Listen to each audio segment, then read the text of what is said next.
भाई लोग बहुत बड़ी खबर निकल के आ रही है कि अपना power star Pawan Singh Patna cinema घरों में पहुंच रहे हैं। आप लोग को विश्वास नहीं हो रहा है ना, तो एक क्लिप देखिए।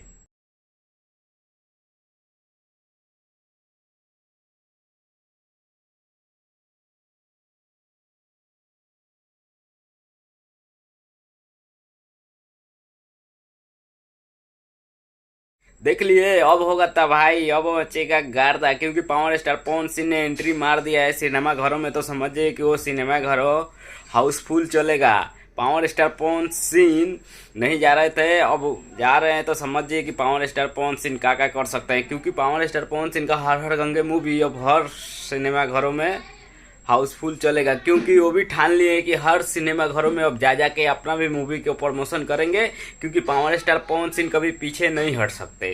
क्योंकि खेसारी लाल यादव आप लोग देखे हर सिनेमा घरों में जा जाके अपना मूवी को प्रमोशन कर रहे थे, वहीं पे अपना पावर स्टार पवन सिंह भी ना हर हर गंगे को हर सिनेमा घरों में अब जा जाके प्रमोशन करेंगे। और तो समझ जाइए कि उस सिनेमा घरों के क्या हाल होगा, क्योंकि इस power star Pawan Singh entry मार दिए तो सिनेमा घरों हॉल पूरा हाउसफुल होने वाला है। क्योंकि ज़्यादा से ज़्यादा पावर स्टार पवन सिंह को देखने के लिए पब्लिक जाएगी। भले हर हर गंगे देखने नहीं जाएगी, बाकी पावर स्टार पवन सिंह को देखने के लिए जाएगी पब्लिक। तो क्या होगा, सिनेमा घरों का पूरा हाउसफुल होगा ना। तो भाई लोग बस यहीं पे वीडियो एंड करते हैं। आप लोग चैनल पर नए होंगे तो लाइक सब्सक्राइब कर दीजिएगा। तो चलिए हम अगला वीडियो मिलते हैं, तब तक के लिए गुड बाय।